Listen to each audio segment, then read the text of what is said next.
The most valuable real estate on this planet does not exist in the physical world, nor is it traded on any stock exchange or guarded by standing armies. It is the 3-pound expanse of consciousness behind your eyes, a territory currently under a state of constant, sophisticated siege by forces that seek to colonize your attention for profit and power.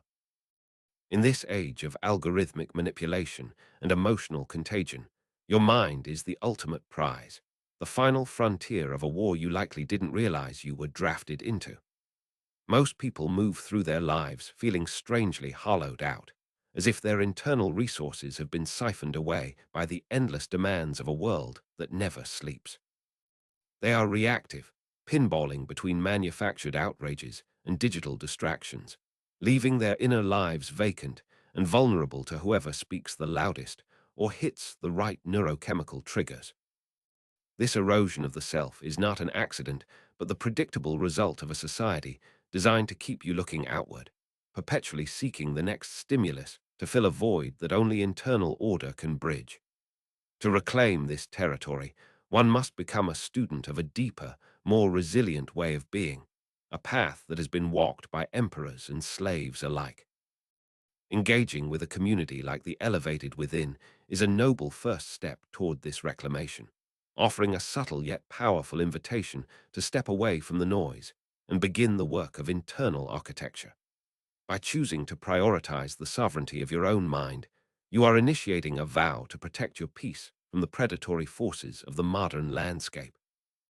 This is not merely an intellectual exercise, but a fundamental survival strategy for the soul in an era of unprecedented psychological warfare. The Roman Emperor Marcus Aurelius, writing in the heat of Germanic campaigns and amidst the pressures of a crumbling empire, envisioned a solution he called the inner citadel.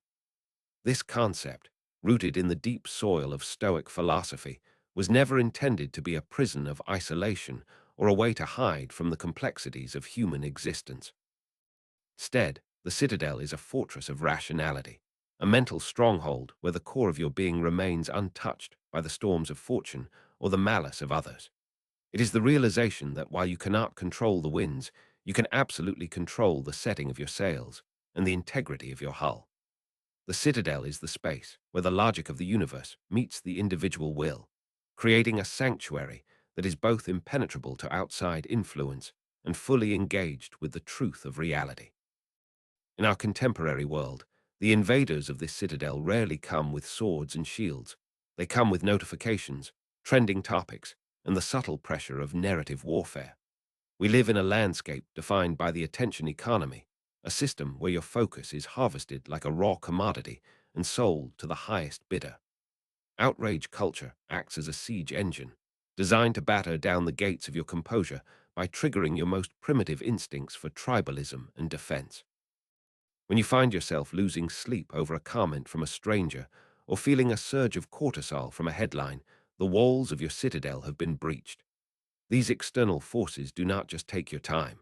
They occupy your mind, planting seeds of anxiety and resentment that flourish in the absence of a strong internal defense.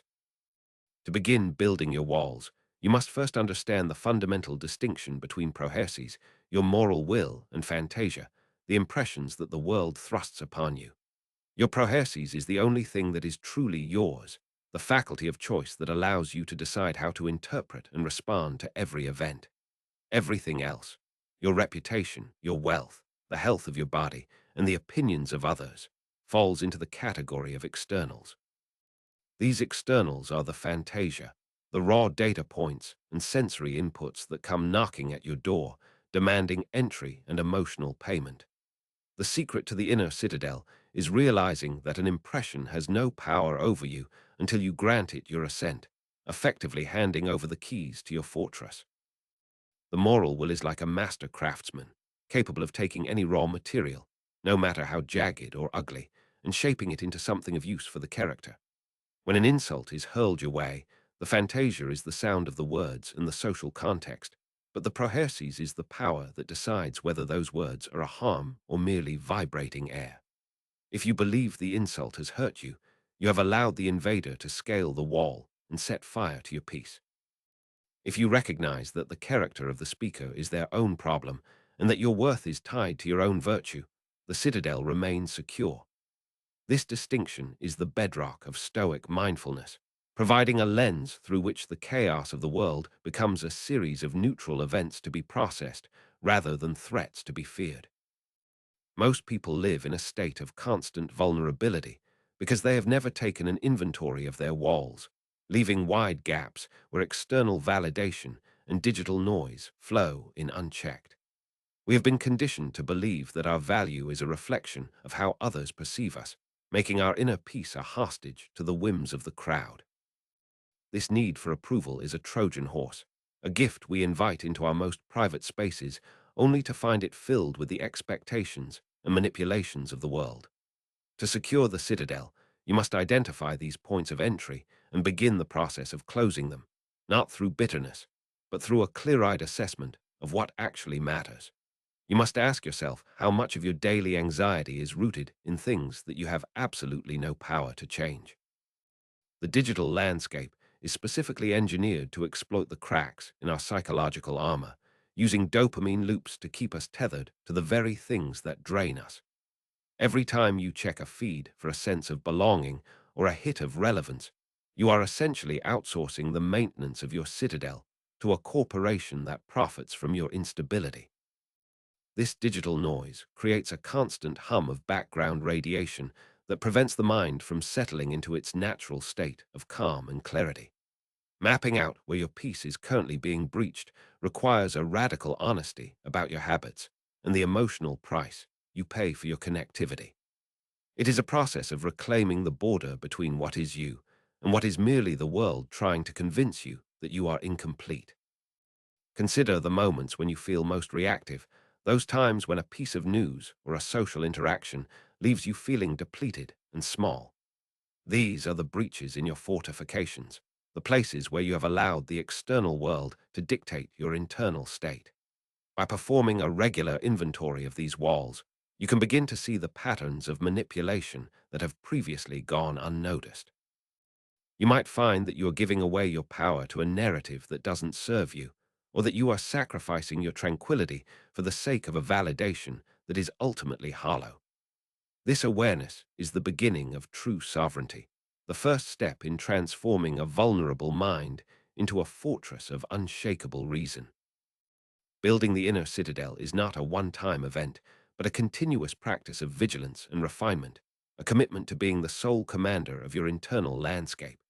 It requires the courage to stand apart from the crowd and the discipline to filter every impression through the sieve of rationality. As you begin to reinforce your walls, you will find that the world outside loses its power to terrify or entice you, because your source of value has shifted from the external to the internal. The noise may still exist, the storms may still rage, and the manipulators may still try their tactics, but they will find no purchase against the stone of a mind that knows its own boundaries. This is the foundation of the sovereign life, the quiet strength that comes from knowing that, while the world can take everything you own, it can never take your power to choose your own path. The architecture of the fortress is a necessary beginning, but a citadel without a vigilant sentry is merely a monument waiting to be occupied by the enemy. This brings us to the active, breathing core of Stoic practice known as Prosoche, a state of continuous and unblinking self-attention that operates like a lighthouse beam sweeping across the dark waters of the subconscious. Most people wander through their days in a state of cognitive somnambulism, reacting to the world with the predictability of a machine rather than the agency of a sovereign mind. They believe they are thinking, but they are actually being thought by their environment, their culture, and the algorithms that have mapped their every insecurity. Prasach is the antidote to this sleepwalking, a commitment to standing guard at the threshold of your own awareness to ensure that no thought or emotion enters the inner sanctum without a thorough interrogation. This level of mindfulness is not the passive observation found in many modern wellness trends, but a rigorous and disciplined surveillance of the mind's own movements. It requires you to treat every incoming piece of information as a potential infiltrator that must be identified and categorized before it is allowed to influence your internal state. Imagine a sentry standing at the only gate of a mountain fortress, tasked with stopping every traveler to verify their intentions and their origin. This sentry does not judge the travelers for existing, nor does he try to prevent the wind from blowing, but he is absolute in his refusal to let a hidden assassin pass through the gates disguised as a friend. By maintaining this state of Prosoche, you create a buffer between the chaotic external world and the quiet logic of your reason, ensuring that your peace is never a matter of luck, but a result of deliberate defense. To master this vigilance, you must understand the mechanics of Assent, the split-second window of time where you decide whether to believe an impression or to reject it. Every external stimulus, from a sharp remark by a colleague to a manipulative advertisement designed to make you feel inadequate, presents itself to you as an impression. This impression is merely raw data, a suggestion of reality that carries no inherent power to harm or move you until you grant it your assent. Assent is the internal signature you place upon a thought, the moment you say to yourself that this impression is true and that it requires an emotional response. The tragedy of the unexamined life is that this signature is usually forged by habit and instinct, allowing external forces to dictate your feelings before you have even realized a choice was made. The gap between the impression and the assent is the most important territory in the human experience, for it is within this microsecond that your freedom resides. If someone insults you, the impression is the sound of their voice and the social meaning of their words, but the assent is the belief that you have been diminished by their opinion. Without your assent, the insult remains outside the walls, a mere vibration in the air that has no more power over your character than the buzzing of a fly. Learning to inhabit this gap is the primary work of the Stoic sentry, turning a reactive existence into a series of conscious decisions.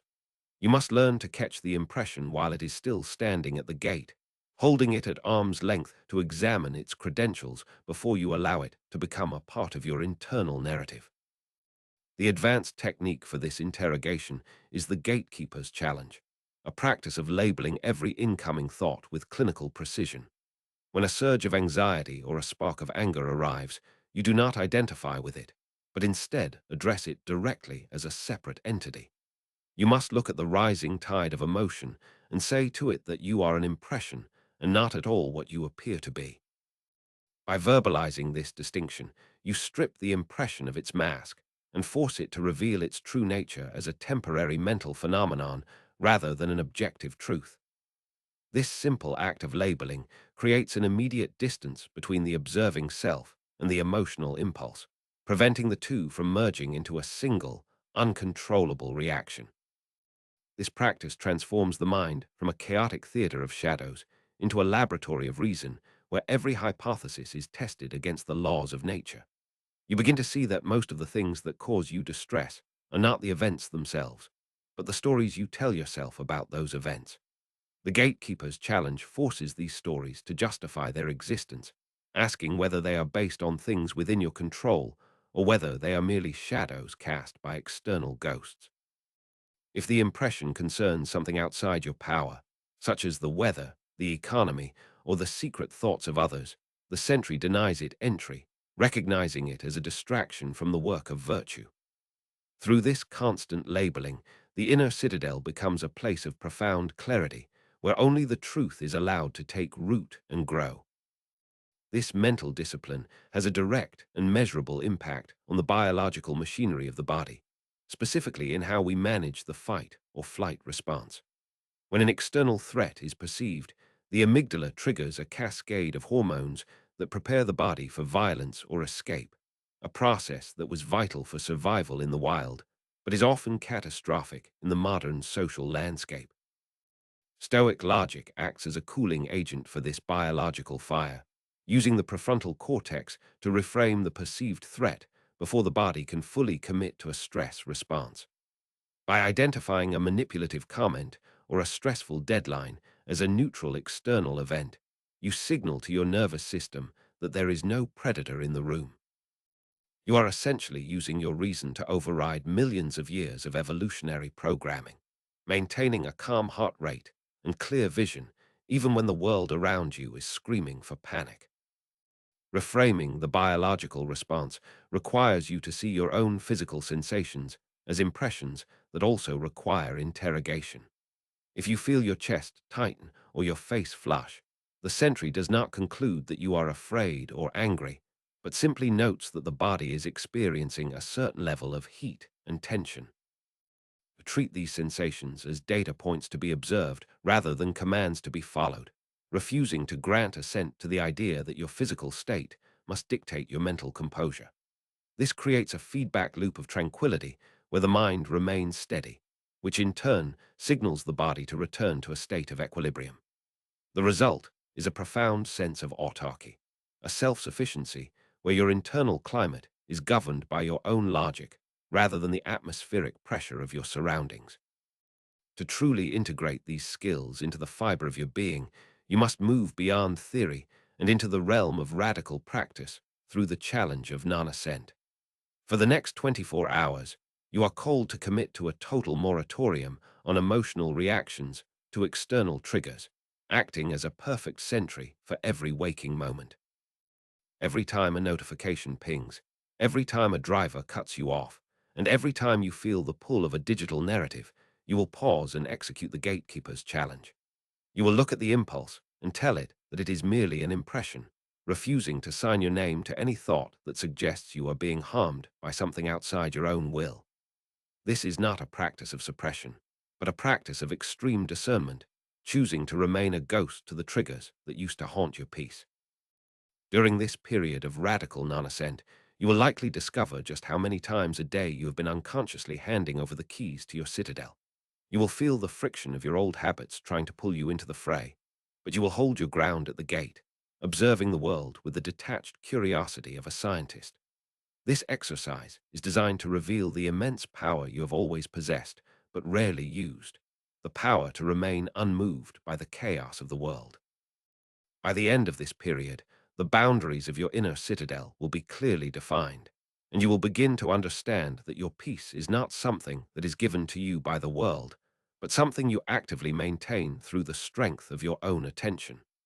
The sentry is now awake, the gates are secured, and the true work of deconstructing the weapons of the world can finally begin. The sentry at the gate is your first line of defense, but the most sophisticated invaders do not always attempt to storm the walls with blunt force. They often arrive draped in the finery of importance, disguised as urgent necessities or moral imperatives that demand your immediate emotional investment. To truly secure the inner citadel, you must move beyond mere vigilance and master the art of the Stoic Scalpel, a method of psychological surgery designed to strip the gilding from the world. This technique, practiced with devastating precision by Marcus Aurelius, involves describing the most luxurious or terrifying objects in their barest physical terms until their power to enchant or frighten evaporates. When the emperor looked at his imperial purple robes, he did not see a symbol of supreme power, but rather sheep's wool dyed with the blood of a shellfish. By reducing the grandest symbols of his era to their biological and chemical components, he rendered himself immune to the intoxication of vanity and the weight of external expectation. This process of stripping the gilding is the ultimate countermeasure against the modern machinery of manipulation that seeks to colonize your value system.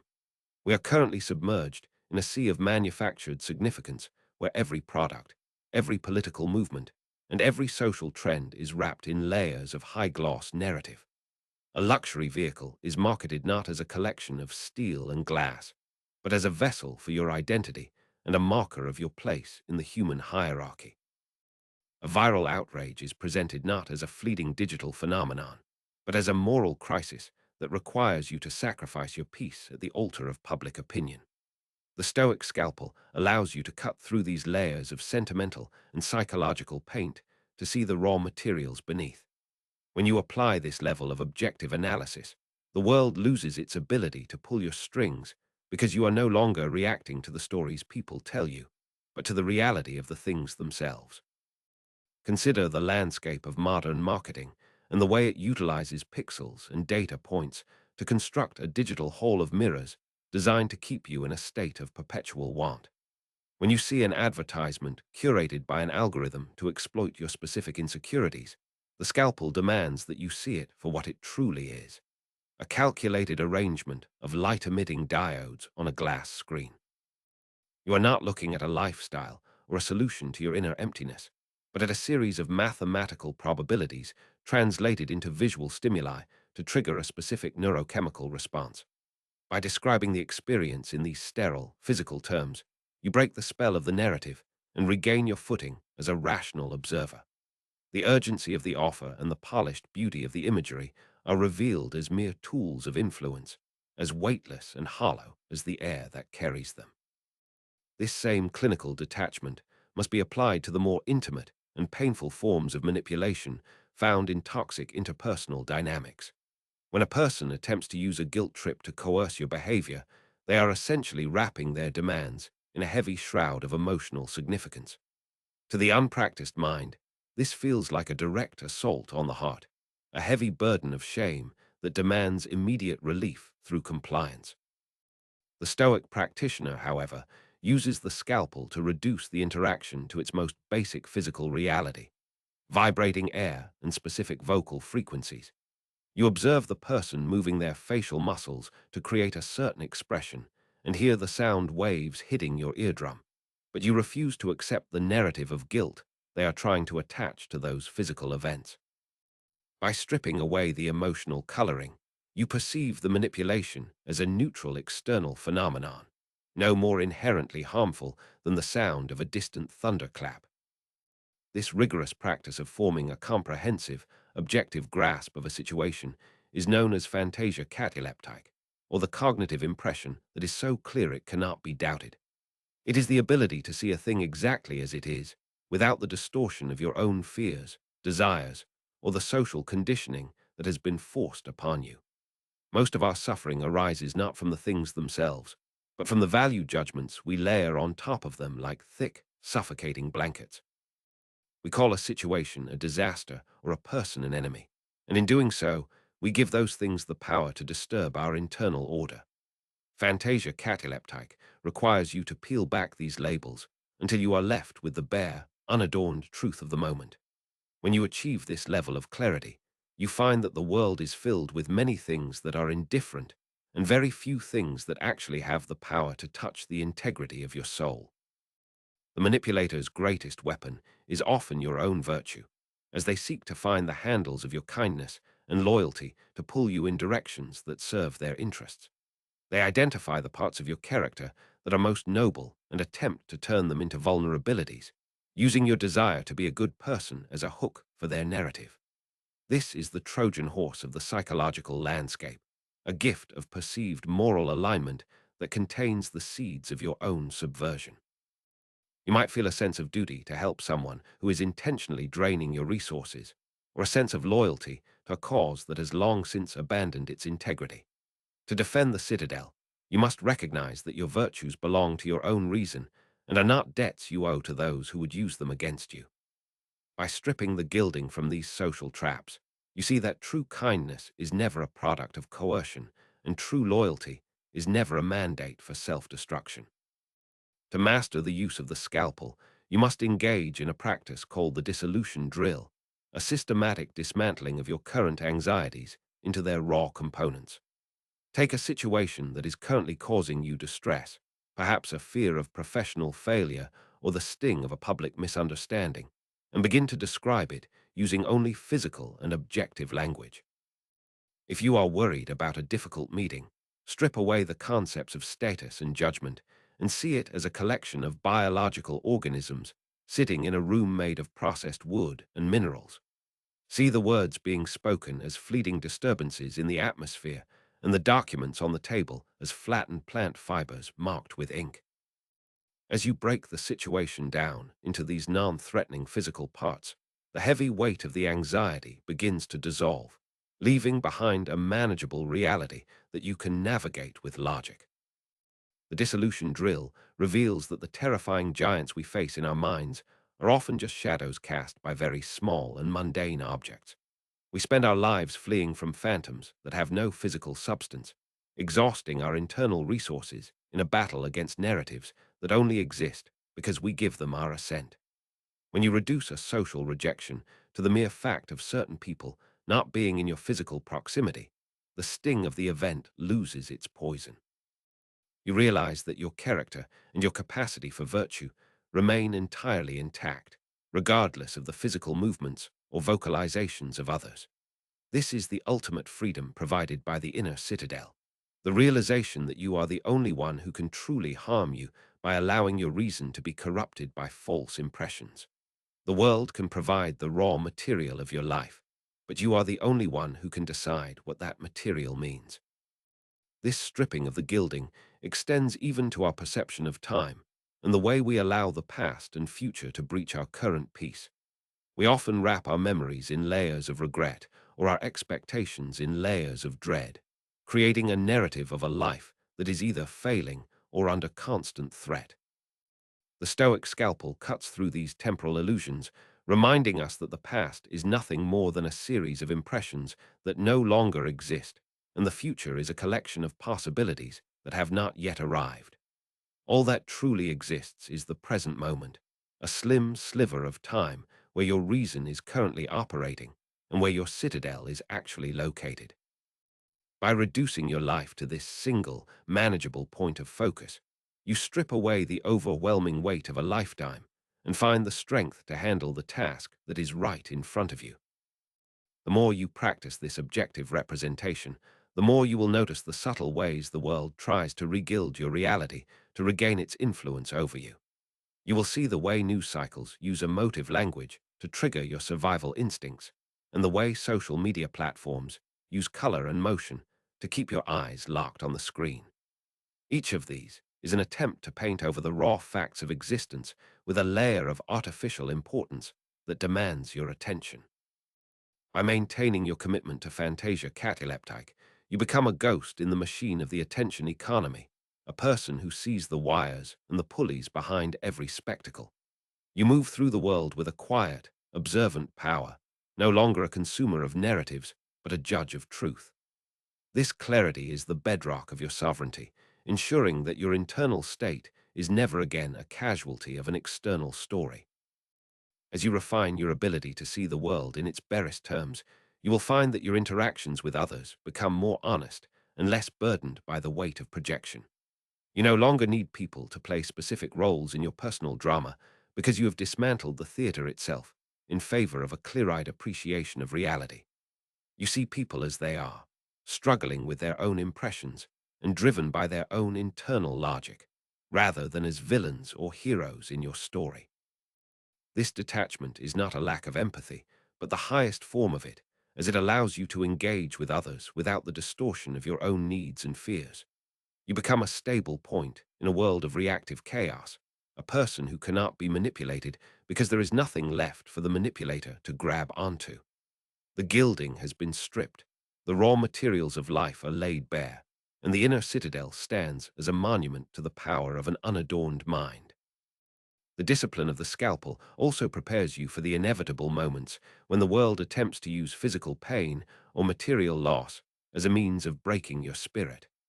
By practicing on the small things, the wine that is just grape juice, the fame that is just the clapping of hands, you build the mental muscle required to face the large things with the same objective calm. If you can see a luxury as merely a temporary arrangement of matter, you can see a loss as merely the redistribution of that matter back into the universe. You recognize that your body is a physical vessel subject to the laws of nature, and while it may experience sensations of discomfort, your moral will remain a separate and sovereign entity. This realization creates a profound sense of invulnerability, as you understand that the things the world can take from you were never truly yours to begin with. The sovereign mind is one that has stopped seeking the approval of the blind and has stopped fearing the shadows on the wall. It is a mind that has taken the scalpel to every corner of its experience, leaving only the core of virtue and the strength of reason. This process of dissolution is not a path to nihilism, but a path to a more vibrant and authentic engagement with life, free from the heavy chains of manufactured meaning. You are no longer a puppet of the narrative, dancing to the rhythm of cultural expectations and digital triggers. You are the architect of your own significance, the one who decides which things are worthy of your assent and which things are merely vibrating air.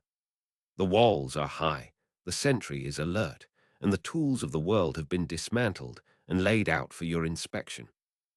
The exercise of stripping the gilding must become as natural as breathing, a constant background process that filters every incoming impression before it can reach the heart of the citadel.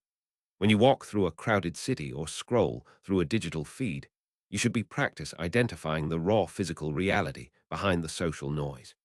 See the buildings as stone and glass, the crowds as biological organisms in motion, and the digital noise as light and electricity. This constant recalibration keeps your reason sharp and prevents the slow accumulation of psychological rust that occurs when we accept the world's definitions without question. You are training yourself to be a master of the objective, a person who can stand in the center of a hurricane and see only the movement of air and the laws of physics. In this state of advanced Stoic mindfulness, the very concept of manipulation begins to seem absurd, as there is no longer any surface area for the manipulator's hooks to catch. They may try to use fear, but you see only the biological response of a body. They may try to use vanity, but you see only the shellfish blood on the wool. They are like people trying to catch the wind with a net, frustrated by a target that has no substance for them to grasp. Your peace is no longer a fragile thing that must be hidden away, but a robust and active force that defines your entire existence. You have reclaimed the most valuable real estate on the planet, and you have done so by realizing that the invaders only have the power you give them through your own misplaced assent. The work of deconstruction is the work of liberation, and the sovereign mind is the ultimate prize. The architecture of the fortress is now established, and the sentry is awake, but a commander who only prepares for peace is destined to fall at the first sign of a real engagement. True psychological sovereignty requires you to move beyond defensive positioning and into the realm of active, strategic rehearsal through the practice of Premeditatio Malorum. This is the art of the preemptive strike, a systematic visualization of the very scenarios that the modern world uses to keep you in a state of terror and compliance. While the ancients used this technique to prepare for exile or physical demise, the citizen of the digital age must apply it to the more subtle but equally devastating threats of social exclusion, character assassination, and the systematic erosion of reality known as gaslighting. By inviting these shadows into your mind under controlled conditions, you strip them of their ability to shock your system or paralyze your reason when they inevitably manifest in the external world. The most potent weapon in the arsenal of the manipulator is the element of surprise, the sudden rupture of your social safety that triggers a cascade of panic and desperate appeasement. We are biologically hardwired to fear the loss of our tribe, a primitive instinct that modern systems exploit to force our conformity to prevailing narratives. Negative visualization allows you to experience the full weight of being cast out, ignored, or vilified within the safety of your own contemplation. You must sit in the quiet of your citadel and vividly imagine the screen going dark, the messages of support turning into vitriol, and the faces of your peers looking at you with unearned contempt. You walk through the streets of this imagined reality, feeling the coldness of the world and the collapse of your external reputation, until the initial surge of adrenaline fades into a calm acceptance of the facts. This process is a form of psychological immunization, exposing your consciousness to a weakened version of the virus so that your internal defenses can build the necessary antibodies. When you have already spent an hour living through the worst possible social catastrophe, the actual event loses its power to shatter your composure because it has been stripped of its novelty. You realize that even if the entire world were to turn its back on you, your capacity for reason, your commitment to virtue, and the integrity of your inner citadel remain entirely untouched. The manipulator's threat of exclusion becomes a hollow gesture because you have already proved to yourself that you can survive and even flourish in the silence. You are no longer a hostage to the opinions of the crowd because you have already visited the prison they threaten you with, and found that the doors have no locks. We must apply this same rigor to the phenomenon of gaslighting, where an external force attempts to make you doubt your own perceptions and memories to gain control over your narrative. In your mental rehearsals, imagine a scenario where your most basic truths are questioned by those you once trusted, where your words are twisted beyond recognition, and your sanity is treated as a point of debate. You visualize the frustration of being unheard and the vertigo of having your reality denied. But instead of succumbing to the confusion, you practice retreating to the core of your objective observations. You rehearse the act of holding onto the clinical facts of your experience, refusing to grant assent to the distorted labels being forced upon you. This mental drill ensures that when someone tries to rewrite your history in real time, you have a solid, internal record that no amount of external pressure can erase. The goal of these exercises is not to cultivate a pessimistic or cynical worldview, but to achieve a state of unshakable readiness that allows you to engage with the world more fully. When you are no longer terrified of the worst-case scenario, you can move through the landscape of human interaction with a level of honesty and courage that is impossible for those who are constantly hedging their bets. You become a person who can speak the truth even when it is unpopular, because you have already reconciled yourself to the consequences of doing so. This is the true meaning of the siege mentality, not a state of constant anxiety, but a state of constant preparation that renders the actual siege irrelevant to your internal peace. You are the commander of a fortress that has already been tested by 1,000 simulated storms, making the real thunder seem like nothing more than a distant echo. To complement this defensive rehearsal, the advanced practitioner employs the reserve clause, a linguistic and psychological pivot known as hyperheresis. This is the internal addendum to every plan and every ambition, the quiet acknowledgement that your will is the only thing you truly control while the outcome belongs to the universe. When you set out to achieve a goal, whether it is a career milestone or a simple social interaction, you do so with the understanding that you will succeed unless something prevents you. This is not a lack of confidence or a preemptive excuse for failure, but a radical alignment with the nature of reality. By explicitly including the possibility of external interference in your mental framework, you prevent your peace from being tethered to results that are ultimately outside your jurisdiction. The reserve clause acts as a structural shock absorber for the mind, allowing you to pursue your objectives with maximum intensity without being crushed by the weight of disappointment. If you plan to deliver a presentation to secure a promotion, your internal command is to perform with excellence and integrity, with the added clause that the decision of the board is an indifferent external. If the promotion is granted, you accept it as a preferred external that provides new materials for your virtue to work with. If the promotion is denied or the process is sabotaged by a manipulator, your peace remains intact because your primary goal was the excellence of your own effort, which was fully achieved. The external denial was already accounted for in your initial calculation, meaning the citadel remains unbreached by the change in fortune. This technique is particularly effective in navigating the treacherous waters of digital discourse and public perception. When you choose to share an idea or stand up for a principle, you do so with the reserve clause that you will communicate clearly, unless the algorithms bury your voice or the mob chooses to misinterpret your intent. By detaching your internal satisfaction from the metrics of likes, shares, or approval, you reclaim the power that modern platforms seek to harvest. Your success is defined by the quality of your assent and the alignment of your actions with your reason, metrics that no external force can sabotage. You become immune to the bait-and-switch tactics of the attention economy, as you are no longer chasing the moving target of external validation, but are instead focused on the stable target of your own character. The reserve clause also transforms your relationship with time and the inherent uncertainty of the future.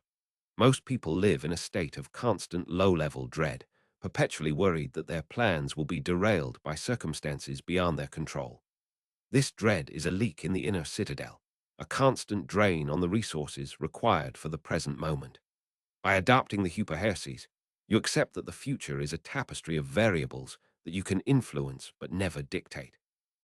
You plan with intelligence and act with vigor, but you hold the results with a loose grip, knowing that your fundamental well-being is not dependent on the world conforming to your desires. This creates a sense of lightness and agility, allowing you to pivot instantly when the environment changes without losing your internal equilibrium.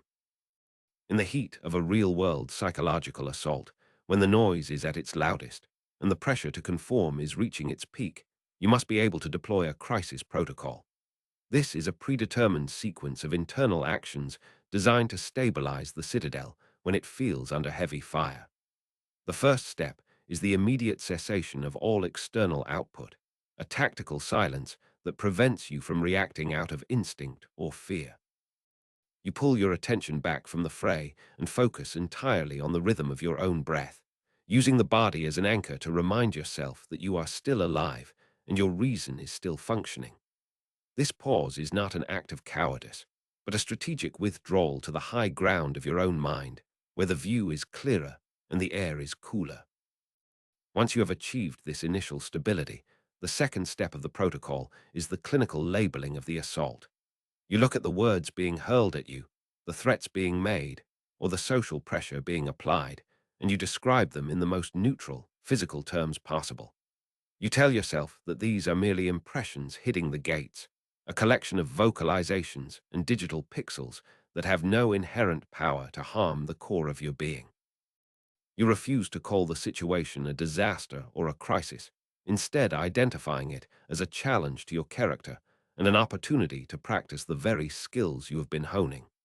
By changing the language of the event, you change your relationship to it, transforming a perceived threat into a manageable piece of data. The third step is the application of the reserve clause to the current moment, acknowledging that while you may not be able to stop the external noise, you can absolutely control your response to it. You tell yourself that you will navigate this storm with dignity and reason, unless the situation demands a different form of virtuous action. You accept the reality of the pressure without granting it your assent, maintaining a clear distinction between the chaos outside the walls and the order within. This is the moment where you exercise your proherses, the power of choice that is the only thing truly yours. You decide that your peace is worth more than the satisfaction of a reactive strike, and you choose to remain unmoved by the provocation.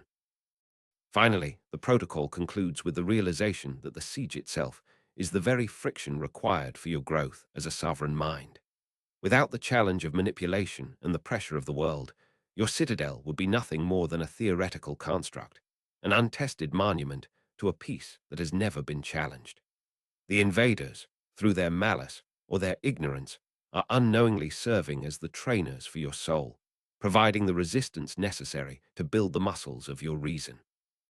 You look out from the battlements not with hatred for the besiegers, but with a profound sense of gratitude for the opportunity to prove your own strength.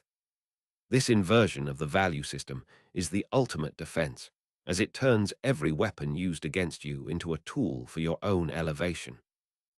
This crisis protocol must be practiced in the small annoyances of daily life so that it becomes an automatic reflex in the face of major life upheavals.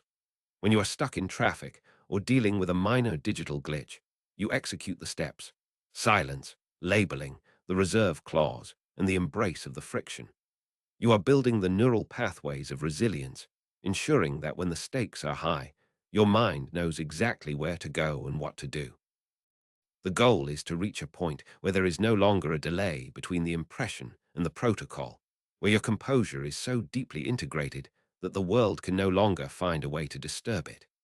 You become a person who is not just enduring the storm, but one who has become the calm center around which the storm rotates. As you master these techniques, you will notice a shift in how the world perceives you, though this perception is merely an accidental byproduct of your internal work. People who are used to manipulating others through emotional triggers will find that their usual tactics fall flat when directed at you. They will encounter a stillness that they cannot explain and a resolve that they cannot break, leading them to eventually seek easier targets for their influence. Your presence becomes a quiet rebuke to the reactivity of the age, a living demonstration that it is possible to be in the world without being governed by its whims. By securing your own peace, you create a space of stability that can eventually serve as a sanctuary for others who are still lost in the noise. The siege mentality, properly understood, is not a life of isolation or fear, but a life of supreme confidence and engagement. You are no longer afraid of the world because you have already accounted for its worst impulses and found them lacking in the power to harm you. You move through the landscape of the digital age with the eyes of a commander, seeing the traps before they are sprung and the narratives before they are fully formed. Your inner citadel is no longer just a defensive structure, but a base of operations from which you can live a life of purpose, virtue, and unshakable tranquility. The walls are strong, the sentry is vigilant, and the commander is ready for whatever the next moment may bring. The reserve clause also protects you from the subtle manipulation of your own expectations, which can often be more damaging than any external force. We often build elaborate mental models of how our lives should progress, and when reality fails to align with these models, we experience a breach in our peace. By applying the hyperhesis to your own self-image and your personal goals, you remain flexible and resilient in the face of life's inherent unpredictability. You are not attached to a specific version of your future, but to the quality of your character in whatever future arrives. This radical openness to fate is not a form of passivity, but a form of high-level strategic alignment that ensures you are never fighting a losing battle against the nature of things. Consider the power of a mind that can look at a total loss of reputation and say that it was always an external and therefore indifferent to my true worth. This is the level of sovereignty that the Premeditatio Malorum aims to achieve, a state where the world has no more leverage over you. You have already lived through the loss in your mind, you have already found the path back to your core, and you have already decided that your virtue is enough. The fear of what others think is a heavy chain that most people drag behind them their entire lives. But for the student of the Citadel, this chain has been cut by the blade of negative visualization.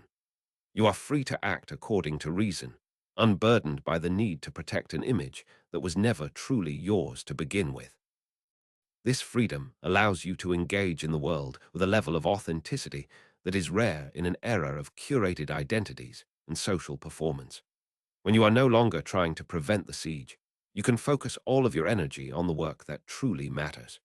You can be kind without the need for reciprocation, courageous without the need for applause, and steady without the need for certainty. The inner citadel becomes a place of profound creative power, a laboratory where you can synthesize your experiences into something of value for the world, regardless of how that value is perceived. You are the sole judge of your own success, and your verdict is based on the integrity of your process rather than the noise of the crowd. The discipline of the siege mentality is the final step in the construction of your internal fortifications, the process of hardening the structure against the most extreme pressures of existence. It is the realization that peace is not the absence of conflict, but the presence of an unshakable order within the conflict. You have taken the raw materials of your consciousness and shaped them into a fortress that is both impenetrable and fully alive. The world may continue to change, the technology of manipulation may continue to evolve, and the storms of fortune may continue to rage, but they will find no entry into the space where you have chosen to be sovereign. You are the commander of the inner citadel, and your peace is now a matter of your own unyielding will. As we move forward, we must recognize that the strength of the citadel is not just for our own protection, but for the preservation of the human capacity for reason in a world that seems increasingly intent on abandoning it. By maintaining your own composure, you become a guardian of the logos, a point of light in a darkening psychological landscape. Your commitment to the truth of your own impressions and the sovereignty of your own mind is an act of quiet rebellion against the forces of chaos. You are proving that the human spirit cannot be colonized by algorithms or broken by the mob, provided it has the courage to stand guard over its own gates. This is the noble work of the sovereign mind, a task that requires everything of us and gives us back our very selves in return. The practice of the reserve clause and the rehearsal of the worst-case scenario are not merely techniques, but a way of seeing the world that aligns us with the grand logic of the universe. We begin to see that everything that happens to us is either within our control or it is not. And in that simple distinction, the complexity of our suffering dissolves. We stop asking the world to be different than it is and start asking ourselves to be better than we were. This shift in focus is the key to an indestructible peace, a tranquility that is not dependent on the weather, the economy, or the shifting tides of public opinion. It is a peace that you carry with you into the fray, a quiet strength that emanates from the center of your being and informs every word you speak and every action you take. The crisis protocol is your final insurance policy, the set of tools you carry in your belt for the moments when the theory must become practice. It is the reminder that no matter how loud the noise becomes, you always have the power to choose silence. No matter how heavy the pressure becomes, you always have the power to choose reason. No matter how dark the shadows become, you always have the power to choose the truth. These choices are the bricks and mortar of the inner citadel, the daily acts of will that keep the walls high and the gates secure. You are no longer a victim of your environment, but the master of your internal landscape, a sovereign entity in a world of reactive machines. The work of the citadel is never finished, as each new day brings new impressions and new challenges to our composure. But with the sentry awake, the scalpel sharp, and the siege mentality firmly established, we are no longer afraid of the work. We embrace the daily practice of vigilance and rehearsal as the highest form of human activity, the constant refinement of the soul in the fire of reality. We are the architects of our own freedom, building a fortress of reason that will stand as long as we have the breath to maintain it. The world can take our property, our reputation, and even our lives, but it can never take our assent, for that is the one thing that remains forever within the walls of the inner citadel. The construction of the inner citadel is a feat of mental engineering, but even the most formidable fortress remains a hollow shell if its commander is still looking through the arrow slits for a sign of approval from the enemy. This brings us to the profound realization of autarky, the state of self-sufficiency where the soul recognizes that it contains within itself everything necessary for a flourishing life. Most people build their internal walls out of a desire to be seen as strong, inadvertently making their peace a secondary product of public perception. If you are maintaining your composure only so that others will admire your stoicism, you have not built a fortress but a stage. True autarky is the understanding that the citadel is only vulnerable if you grant the besiegers the power to define your worth. The modern world is a master of the social trap, a sophisticated web of invisible threads that tether your self-esteem to the fluctuating moods of the collective. We have been conditioned from birth to believe that our value is a social construct, something that is granted by the tribe and can be revoked at any moment for noncompliance. This belief is the primary backdoor through which every manipulator enters your mind, using your own hunger for belonging as a hook to pull you into their narrative. When you seek the validation of the crowd, you are essentially handing over the keys to your castle to the very people who wish to occupy it. You become a hostage to the expectations of strangers, trading your sovereign peace for a fleeting sense of relevance that evaporates the moment the spotlight shifts. To break these chains, you must understand that the desire for approval is a remnant of a primitive survival instinct that no longer serves your higher purpose.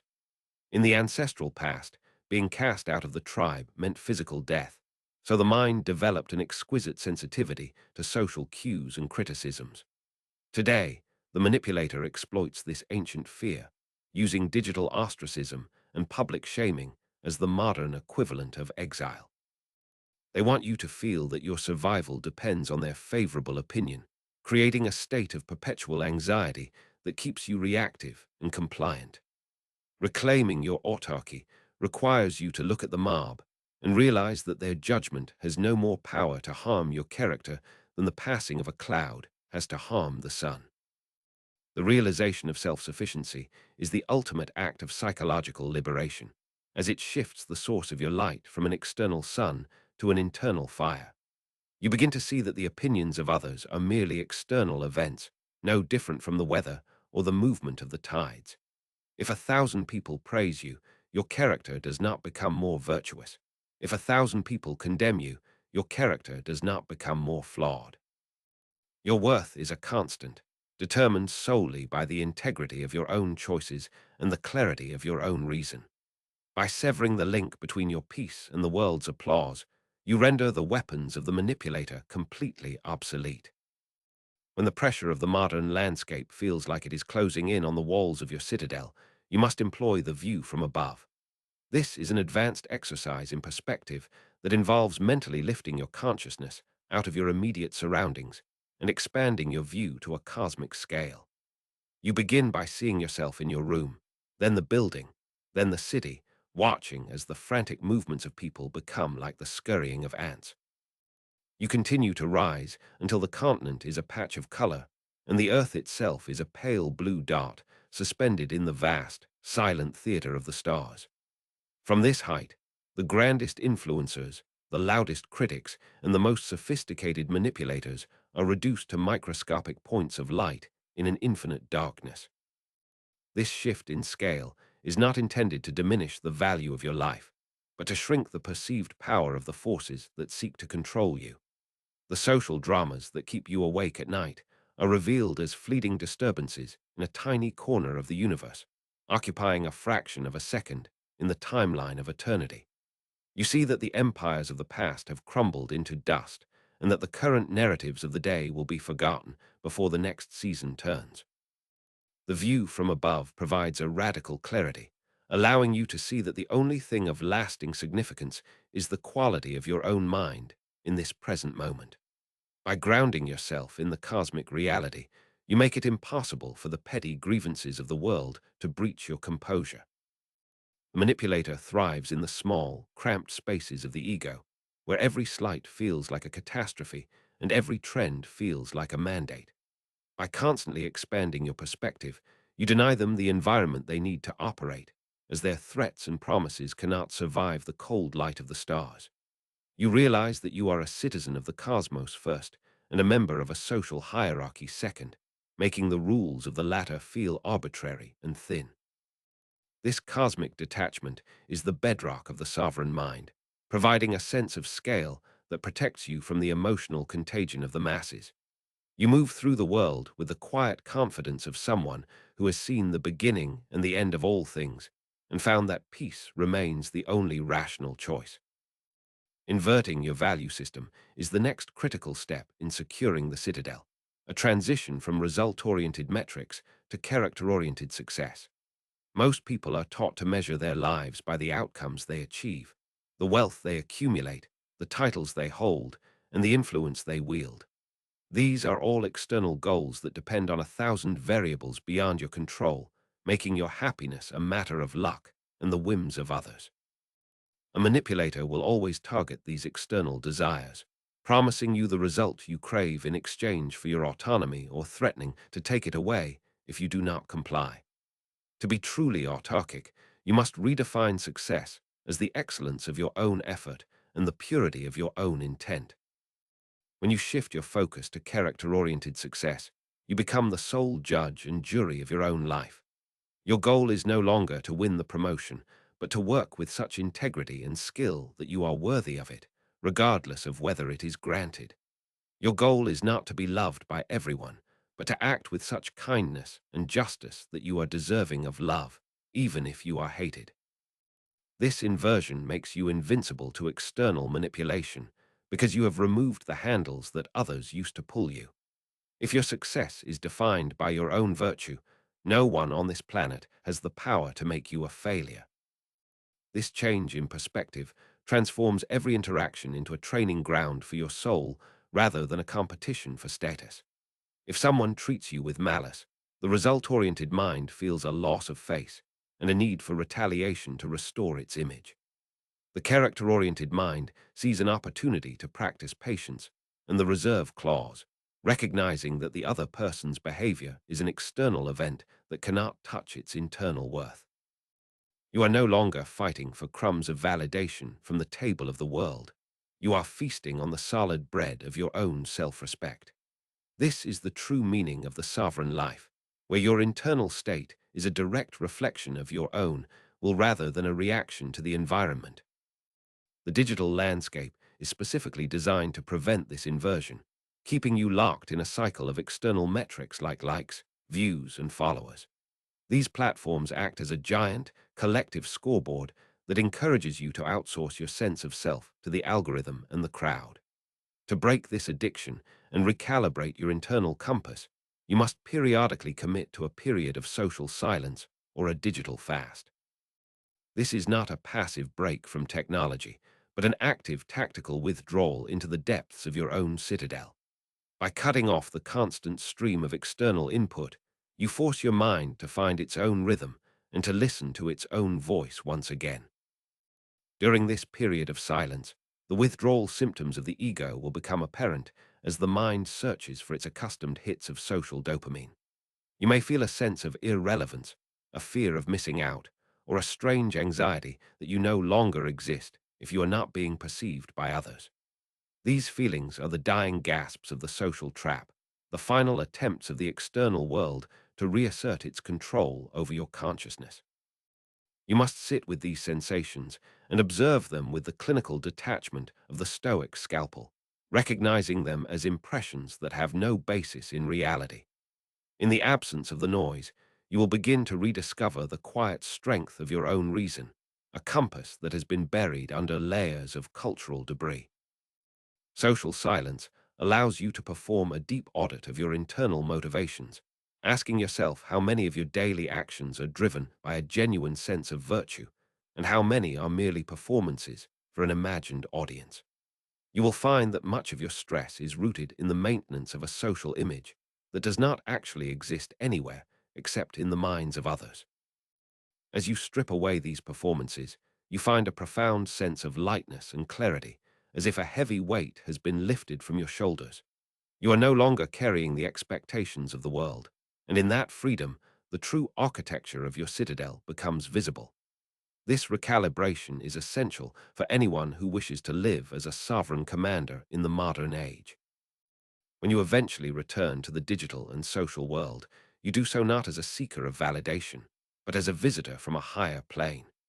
You use the tools of communication as means to an end, rather than as mirrors for your identity, maintaining a healthy distance between your core being and your online presence. You are no longer vulnerable to the bait of the manipulator, because you no longer crave the prize they are offering. Your internal compass is now set to the North Star of your own character, and no amount of external interference can make it waver. You have achieved autarky, the self-sufficiency that is the ultimate defense against the psychological warfare of the era. The sovereign mind is one that has realized that the world can only take what it has given, and since the world did not give you your reason or your virtue, it can never take them away. You move through the landscape of human affairs with a sense of quiet amusement, watching the frantic games of status and manipulation from the heights of your own citadel. You are helpful but not dependent, engaged but not entangled, and present but not possessed.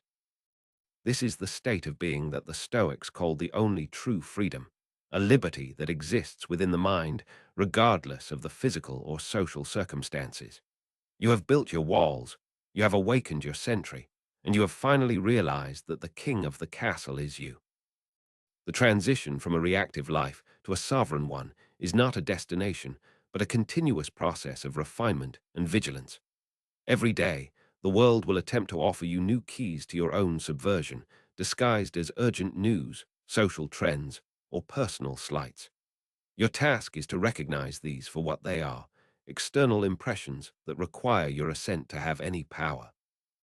By consistently applying the view from above and maintaining your internal metrics of success, you reinforce the foundations of your autarky. You become a person who is unshakable not because you are cold or indifferent, but because you are grounded in a reality that is deeper and more permanent than the shifting sands of human opinion.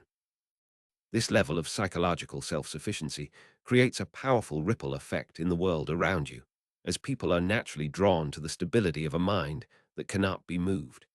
In a society defined by outrage and emotional contagion, your calm becomes a form of leadership, a quiet invitation for others to find their own inner citadel. You are no longer part of the problem of collective reactivity. You are part of the solution of individual sovereignty. By protecting your own peace, you become a guardian of the peace of others, showing them by example that it is possible to remain upright in a world that is constantly trying to pull you down. The work of the Citadel is the work of a lifetime, and it is the most noble endeavor a human being can undertake. As you sit in the center of your own consciousness, you realize that the ultimate secret of the inner citadel is that it was never about keeping the world out, but about keeping your own reason in. The walls are not made of stone, but of the firm boundaries of your own assent, and the sentry is not a soldier, but your own unwavering attention. You are the architect, the sentry, and the commander, all in one, and the territory you guard is the only thing in this universe that is truly yours. The siege continues, the noise remains, and the manipulators still ply their trade. But they are now nothing more than the background radiation of a world you have already conquered from within. The realization that your assent is the final, impenetrable barrier of your existence changes the very nature of the world you inhabit. You no longer walk through the landscape as a potential victim of circumstance or a target for psychological colonization, but as a sovereign commander operating from a position of absolute internal strength. This shift in identity transforms the inner citadel from a defensive necessity into a base of active, intentional engagement with the complexity of human life. You are now equipped to move beyond the mere protection of your peace and begin the work of integrating your philosophy into the very fabric of your daily existence. This is the stage of the sovereign commander, where the walls of the fortress do not serve to isolate you from the world, but to give you the stability required to master it. The first profound shift in this new way of being is the embrace of Amor Fati, the active and unconditional love of fate. Most people spend their lives in a state of subtle or overt rebellion against reality, wishing that things were different than they are and resenting the friction of existence. This resistance is the primary opening that manipulators exploit, promising you a world without discomfort or a reality that conforms to your desires in exchange for your autonomy. Amor Fati closes this gap by teaching you to see every event, no matter how challenging or seemingly unfair, as the necessary raw material for your own growth. You stop asking why something is happening to you and start asking how you can use it to further the excellence of your character. This is not a passive resignation to the whims of fortune, but a radical alchemy of the mind that turns every obstacle into fuel for the fire of your purpose. Consider a fire that is so intense that it consumes everything thrown into it, growing brighter and stronger with each new piece of debris. A small candle is extinguished by a gust of wind, but a great blaze welcomes the wind as the very thing that spreads its reach and intensifies its heat. When you live from the center of your citadel, you become that blaze, seeing the attempts at manipulation, the social pressures, and the unexpected setbacks as the very air that feeds your internal flame. The more the world tries to push against you, the more opportunities you have to demonstrate the unshakable integrity of your own reason. Living with Amor Fati means that you no longer perceive the chaos of the modern world as a threat to your peace, but as a sophisticated training ground designed to test your mastery. When a digital narrative attempts to trigger your outrage or a colleague tries to undermine your confidence, you do not feel the sting of an assault. Instead, you feel the quiet satisfaction of a craftsman who has been handed a particularly difficult piece of stone to carve. You recognize that the friction of these interactions is exactly what is required to polish the surface of your soul and reveal the strength of your internal architecture. The world is no longer an enemy to be feared, but a partner in the ongoing project of your own sovereign development. This perspective allows you to maintain a state of profound tranquility even in the midst of a psychological storm. You understand that the universe is a vast and interconnected system governed by laws that are far beyond your personal preferences or local concerns. By aligning your will with the flow of reality, you remove the possibility of being disappointed or frustrated by things that are outside your control. You accept the present moment as if you had chosen it yourself, recognizing that it is the only reality that exists and therefore the only place where your virtue can be exercised. This alignment creates a sense of effortless power, as you are no longer fighting against the current of life, but are instead using its momentum to propel your own journey. As a sovereign commander, your relationship with other people also undergoes a fundamental transformation, moving toward a state of compassion without contagion. You recognize that most of the people you encounter are currently living in a state of psychological occupation, their minds colonized by the very forces you have learned to resist. They are reactive, driven by fear, and often act as unwitting agents of the manipulation they themselves are victims of. Instead of meeting their reactivity with your own, you adopt the role of the Stoic medic, a person who can step into the middle of a plague ward without catching the disease. You offer help and guidance where it is welcomed, but you maintain a radiant distance that prevents their emotional turbulence from breaching your own walls. The Stoic medic understands that their primary duty is to maintain their own health so that they can be of actual use to those who are suffering. If you allow yourself to be dragged down into the same pit of outrage and anxiety as those around you, you have lost your ability to lead or to heal. You practice the art of groaning with others without groaning inwardly, offering genuine empathy and support while keeping the core of your being untouched by their distress. You see their manipulation and their anger as symptoms of a deeper internal disorder, treating them with the same detached kindness you would show to a person struggling with a physical fever. This allows you to be a stabilizing force in your environment, a point of calm that others can look to when their own worlds feel like they are falling apart. This radiant distance is not a form of coldness or elitism, but the highest expression of love for your fellow human beings. By refusing to participate in the collective insanity of the age, you provide a living alternative to the reactive life, showing others that sovereignty is a real and attainable possibility. You do not judge them for their vulnerability, for you remember when your own walls were low and your gates were undefended. Instead, you hold the space for them to rediscover their own reason, acting as a mirror that reflects their potential for clarity rather than their current state of confusion. Your presence becomes a quiet invitation to join you in the Citadel, offered without pressure or expectation. To maintain this level of mastery in a world that never stops trying to reclaim your attention, the sovereign commander must embrace the eternal return of daily practice. The inner citadel is not a static monument that stays built on its own. It is a living structure that requires constant maintenance and reinforcement. Stoic mindfulness is not a philosophy of the library, but a philosophy of the street, intended to be practiced in the heat of the moment and the quiet of the morning alike. You must treat your internal order as a sacred liturgy, a series of rhythmic actions that ensure your reason remains sharp and your sentry remains vigilant. This consistency is what separates the temporary enthusiast from the true master of the sovereign mind. The daily ritual begins in the quiet space before the world has a chance to flood your senses with its demands and its noise. This is the time of the morning preparation, where you sit within your citadel and map out the terrain of the day ahead. You perform a mental dress rehearsal of the challenges you are likely to face, using the Premeditatio Malorum to visualize the potential triggers and manipulations that await you. You see the difficult meeting, the inflammatory headline, and the subtle social pressure, and you decide in advance how you will respond with virtue and reason. By the time you step out of your door, you have already navigated the most difficult parts of your day in your mind, leaving you calm and prepared for whatever actually manifests. During this morning session, you also set your primary intention for the day, choosing the specific virtue you wish to cultivate or the mental boundary you wish to reinforce. You remind yourself of the distinction between what is yours and what is not, reaffirming your commitment to your own proheses as the only source of your well-being. You explicitly state your Amor Fati for the day, vowing to welcome whatever fortune brings as a gift for your character.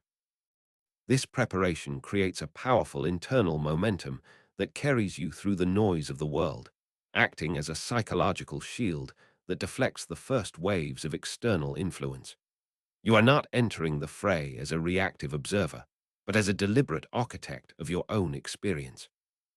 As you move through the hours of the day, you maintain a background process of continuous self-monitoring, checking the integrity of your walls at regular intervals. You treat every interaction as a laboratory for your philosophy, observing the movements of your mind with the same detached curiosity you would use to study a natural phenomenon.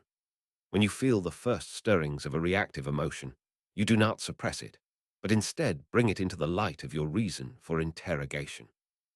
You ask the rising tide of anger or anxiety where it came from and whether it has been granted entry by your own assent.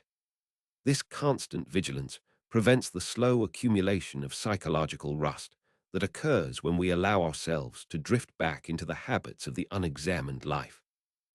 The sovereign commander also understands the importance of the evening review, the process of closing the day with a rigorous and honest internal audit. Before sleep, you return to the center of your citadel and walk the battlements, examining the events of the day and your responses to them. You ask yourself where you succeeded in maintaining your composure and where your walls were breached by the influence of others. You do not engage in self-punishment or regret, which are merely another form of external distraction, but instead look at your performance with the objective eye of a commander reviewing a campaign.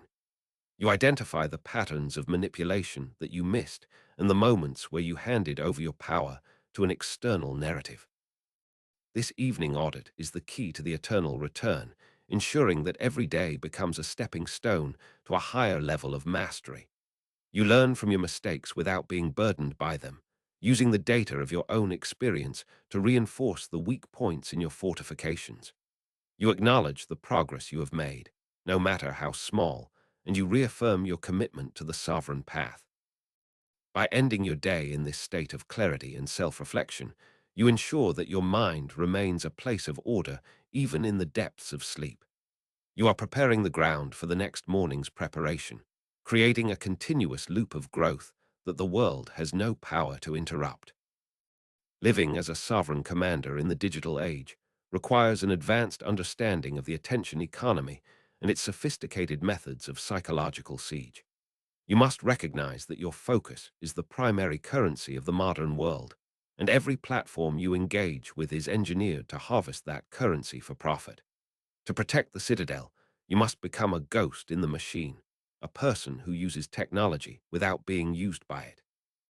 You set strict boundaries on your connectivity, refusing to allow the constant ping of notifications to dictate the rhythm of your internal life.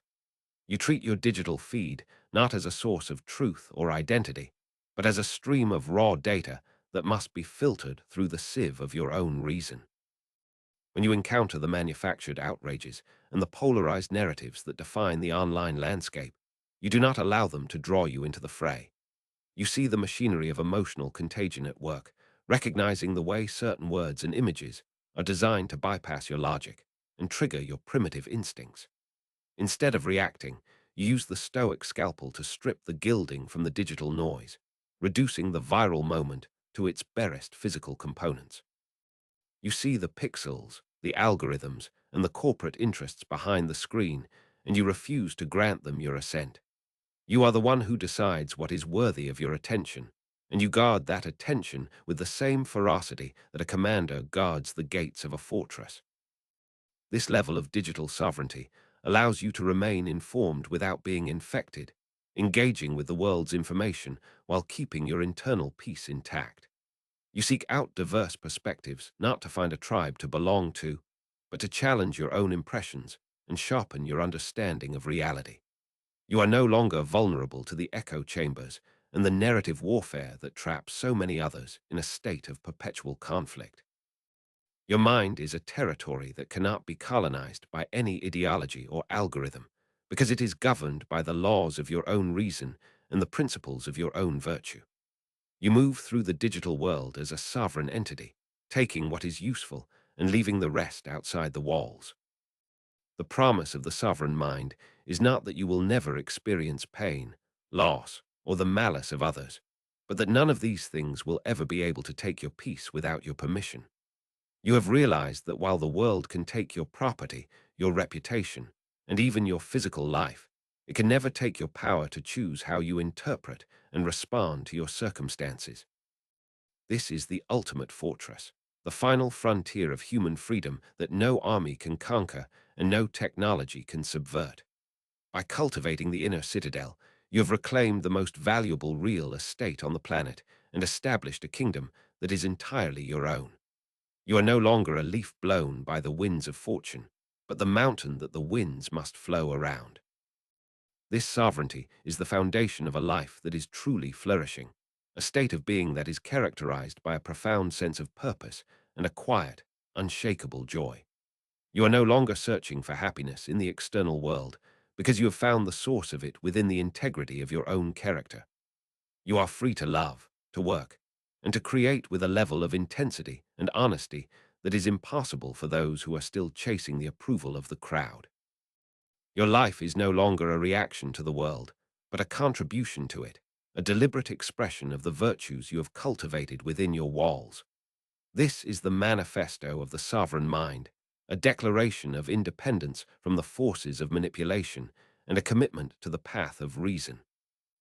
As you stand on the battlements of your inner citadel, looking out at the chaos of the world with a clear eye and a steady heart, you realize that the work of the commander is both a burden and a blessing. It is a burden because it requires constant vigilance and the courage to stand alone in a world of reactivity. But it is a blessing because it offers a level of freedom and fulfillment that most people will never even know is possible. You have become the master of your own internal landscape, a sovereign commander who can navigate any storm and face any enemy without losing the core of your being. The walls are high, the sentry is awake, and the peace of the citadel is now yours to keep forever. The final realization of the sovereign mind is that the citadel is not just for you, but for the preservation of the human spirit itself. In an age where the individual is increasingly treated as a commodity to be harvested and a target to be manipulated, your sovereignty is an act of profound resistance. You are proving that the human mind can still be a place of reason, clarity, and unshakable dignity, even under the most extreme pressure. By maintaining your own internal order, you are contributing to the order of the universe, acting as a beacon of light for others who are still lost in the dark. Your life is a testament to the power of the individual will, a living demonstration that true freedom is always an internal achievement.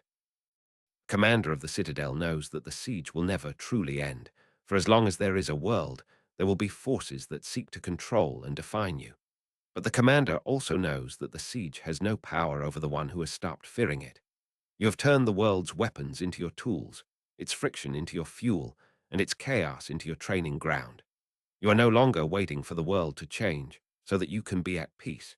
You have found the peace that changes the way you see the world.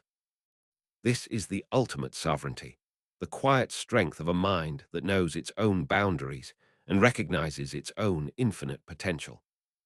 The journey to the inner citadel is a path of reclamation, a returning to the source of your own power and the truth of your own nature. It is a commitment to living a life that is defined by your own reason rather than the whims of the crowd or the designs of the manipulator. As you continue to walk this path, you will find that the walls of your citadel become stronger and more transparent at the same time, allowing you to be fully in the world while remaining entirely of yourself. You are the commander of your own soul, the architect of your own peace, and the sovereign of your own mind. The work is eternal, the reward is absolute, and the time to begin the next level of your mastery is always right now. The promise of this path is that you will never again be a victim of the stories the world tells you about who you are and what you should want. You have seen through the gilding, you have dismantled the traps, and you have stood guard at the gates of your own awareness. You are the one who signs the document of your own life, and your signature is no longer for hire. This is the quiet, radiant power of the sovereign mind, a strength that does not need to shout because it can never be silenced. You have built the inner citadel, and in doing so, you have found the only thing that was ever truly yours to keep.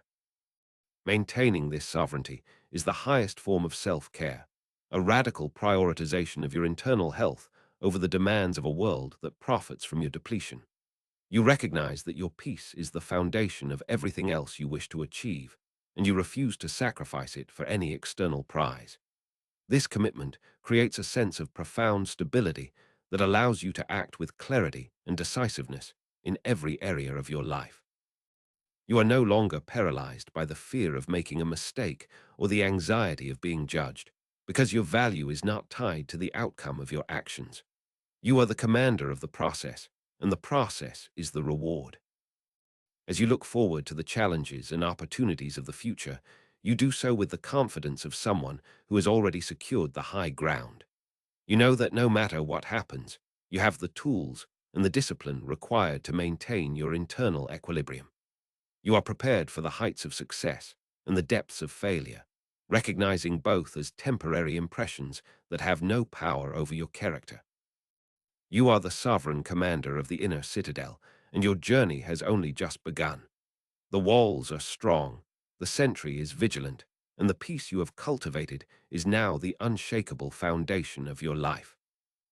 Every moment is a new opportunity to reaffirm your sovereignty and to exercise the power of your own ascent. The world will continue to provide the raw materials of your experience, but you will always be the one who decides what those materials mean. This is the ultimate freedom, the final victory over the forces of manipulation, and the key to a life of true and lasting flourishing.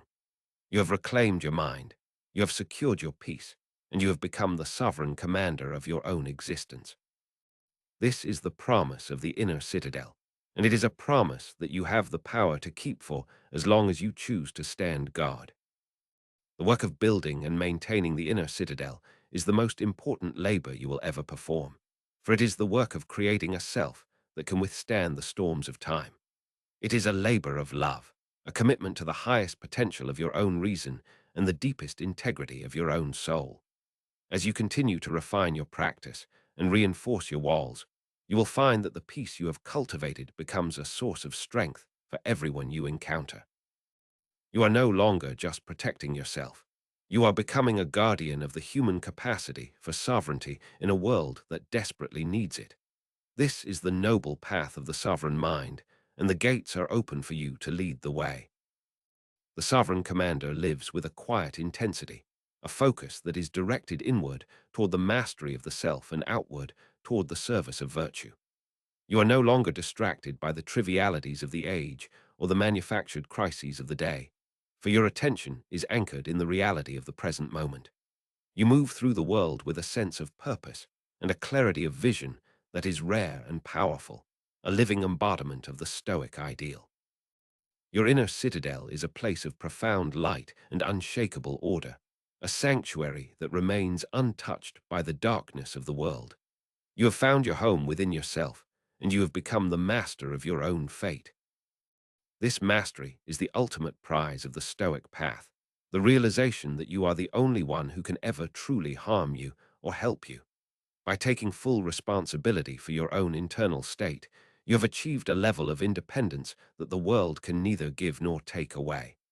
You are the commander of the inner citadel, and your sovereignty is the final word in the story of your life. The siege may continue, but for you, the war is already won. For you have found the peace that surpasses all understanding and the strength that survives all challenges. The walls are built, the sentry is awake, and the sovereign mind is finally free to live the life it was always meant to lead. To ensure this freedom remains your constant reality, you must never allow the tools of your mindfulness to grow dull from lack of use. Treat every day as a new campaign, a fresh opportunity to test the strength of your walls and the vigilance of your sentry. The world will never stop trying to find a way in, but you will never stop refining the art of keeping it out.